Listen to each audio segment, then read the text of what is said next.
नमस्कार. मी ॲडव्होकेट वैशाली अतुल कोराटे. आज आपल्याला खूप महत्त्वाच्या विषयावर मी सांगणार आहे. पार्टनरशिप डीड म्हणजे काय, पार्टनरशिप केव्हा करतात आणि पार्टनरशिप डीड केल्यानंतर त्याचे काय फायदे होतात, काय तोटे होतात, ती नोटराईज करायची की आपल्याला रजिस्ट्रेशनने करायची, हे सर्व मुद्दे आपण याच्यामध्ये आज बघणार आहोत.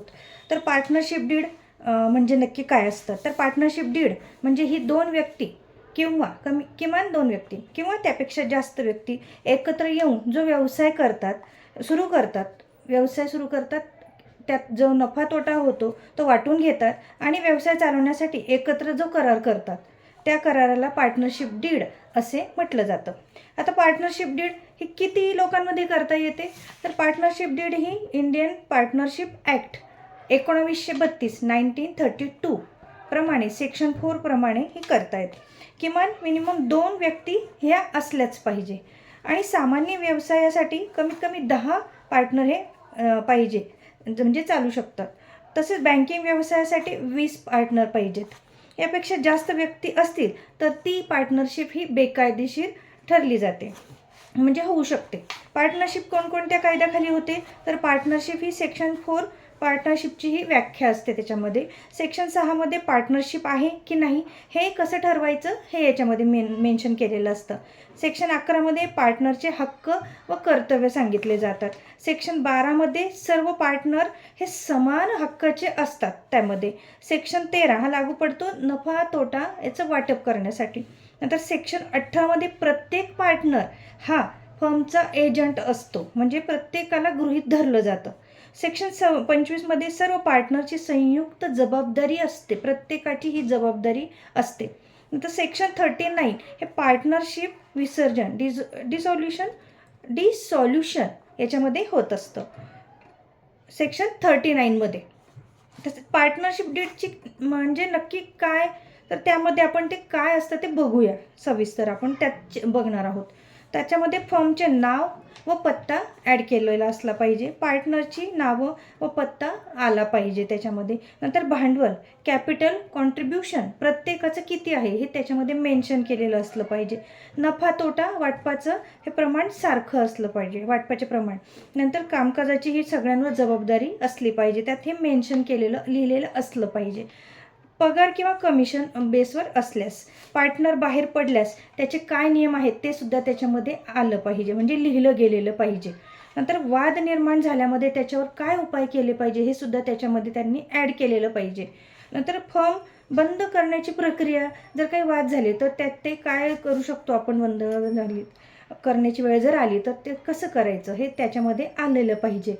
नंतर पार्टनरशिप डीड स्टॅम्प पेपरवर केला जातो, त्यात नोटरी किंवा रजिस्टर केला जाऊ शकतो.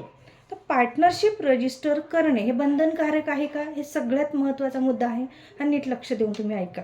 पार्टनरशिप रजिस्टर करणे बंधनकारक आहे असं नाही आहे, नाही केलं तरी चालतं. पण जर नोंदणी नाही केली तर त्याचे तोटेही खूप असतात, तुम्हाला होऊ शकतं. जसं काही उदाहरण आपण एखादं बघू, कोर्टामध्ये जर दावा सूट करायचा असेल तर तो तुम्हाला दाखल करता येत नाही जर तुम्ही रजिस्ट्रेशन केलं नाही तर. पार्टनर एकमेकांवर केस करू शकत नाही. तिसऱ्या व्यक्तीकडून पैसे वसूल करता येत नाही. तुम्ही जर पार्टनर दोन्ही मिळून पार्टनर तिसऱ्या व्यक्तीला जर पैसे दिले असेल त्याने ते नाकारण्यास नकार दिला तर तुम्ही त्याच्यावर कुठलीही वसुलीची कारवाई करू शकत नाही. रजिस्टर्ड पार्टनरशिप म्हणजे नेहमीच ही फायदेशीर असते, केव्हाही. पार्टनरशिप डीडचे फायदे काय असतात तर आपण हे सविस्तर बघूयात. तर व्यवसाय सुरू करणे सोपे होते, तसेच कमी भांडवलात व्यवसाय सुरू करता येतो. नफा व तोटा हा वाटून घेता येतो. नंतर निर्णय सामूहिकरित्या घेता येतो, म्हणजे एकट्यानेच घेतला पाहिजे असं, सगळ्यांनी मिळून तो निर्णय घ्यायचा असतो जो काही असेल त्या व्यवसायाच्या बाबतीमध्ये. नंतर कायदेशीररित्या करार असल्यामुळे त्याच्यामध्ये सुरक्षितता असते. नंतर नोंदणीकृत असल्यामुळे कोर्टात तुम्हाला हक्क मिळतो, म्हणजे कोर्टात जर दावा दाखल करायचा असला तर तुम्हाला तो करता येतो रजिस्टर केलेलं पार्टनरशिप डीड असेल तर. पार्टनरशिप डीडचे तोटे काय आहेत आता आपण ते बघूया. पार्टनरशिप डीड अनलिमिटेड लायबिलिटी, म्हणजे वैयक्तिक मालमत्ता तुमची धोक्यात येऊ शकते. जर एका पार्टनरने चूक केली असेल तर ती सर्वांना त्याची शिक्षा होते किंवा ती सर्वांवर येते. म्हणजे जो काही नुकसान झालं तर ते सगळ्यांना भोगावं लागते त्याचे नुकसान. मतभेद झाले तर तुमचा व्यवसाय हा थोडक्यात, मतभेद झाले तर व्यवसाय हा तुमचा धोक्यात येऊ शकतो, म्हणजे तो बंदसुद्धा होऊ शकतो एका पार्टनरच्या चुकीमुळे. पार्टनर मेला किंवा त्याची डेथ झाली किंवा तो बाहेर पडला व्यवसायातून तर तुमची फर्म ही विसर्जित होऊ शकते.